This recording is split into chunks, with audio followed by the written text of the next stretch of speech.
अस्सलाम वालेकुम dear students. हमने अपने प्रीवियस लेक्चर में इकोसिस्टम के बारे में पढ़ा, इकोलॉजी की डेफिनेशन और इकोलॉजिस्ट के बारे में देखा। इसके साथ हमने ये भी डिस्कस किया कि जितने भी लिविंग थिंग्स हैं, लिविंग कंपोनेंट्स हैं, लिविंग थिंग्स जिसमें एनिमल्स, प्लांट्स और माइक्रो ऑर्गेनिजम्स आ जाते हैं, उन्हें हम इकोसिस्टम के बायोटिक कंपोनेंट कहते हैं। और इसी तरह से एबायोटिक कंपोनेंट्स वो हैं जो कि नॉन लिविंग हैं। तो उसमें क्या आ जाता है? सबसे पहले एयर, वाटर, कार्बन, सॉइल और वुड वगैरह, ये हमारे एबायोटिक कंपोनेंट्स में आ जाते हैं। तो आज का जो हमारा टॉपिक है वो है इंट्रैक्शन अमंग बायोटिक कंपोनेंट्स, यानी कि जितने भी लिविंग कंपोनेंट्स हैं उनके दरमियान इंट्रैक्शन को आज हम स्टडी करेंगे। तो सबसे पहले देखा जाए तो बायोटिक कंपोनेंट वो आपस में इंटरेक्ट करते हैं, उनके दरमियान इंट्रैक्शन होता है।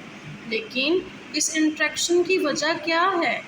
आप में से कोई बता सकता है कि ये इंट्रैक्शन क्यों होता है लिविंग कंपोनेंट्स में या बायोटिक कंपोनेंट्स में? तो बेटा इसकी वजह ये है कि इंसान एक लिविंग कंपोनेंट है और हमें किस चीज़ की ज़रूरत है? हमें सबसे ज़्यादा फूड की, वाटर, एयर की ज़रूरत है। क्यों हमें इन चीज़ों की ज़रूरत है? बिकॉज ऑफ सर्वाइवल, क्योंकि हम अपना सर्वाइवल चाहते हैं, हमें ज़िंदा रहने के लिए इन चीज़ों की ज़रूरत है।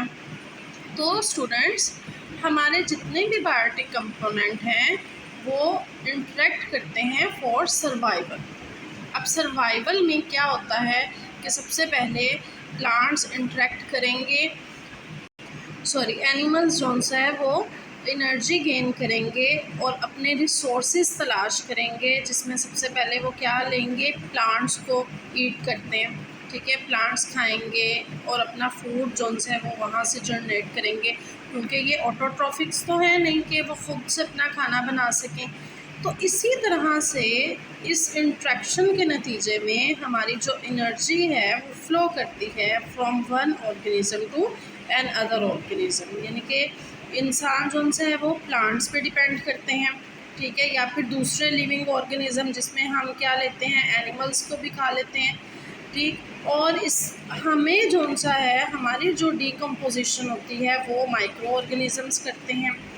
तो लिविंग ऑर्गेनिजम्स का आपस में इंट्रैक्शन हो रहा है और एनर्जी फ्लो कर रही है from one organism to another organism, यानी कि सबसे पहले अगर देखा जाए इसमें 3 मेजर चीज़ें आ जाती हैं: एनिमल्स, प्लांट्स और माइक्रो ऑर्गेनिज्म।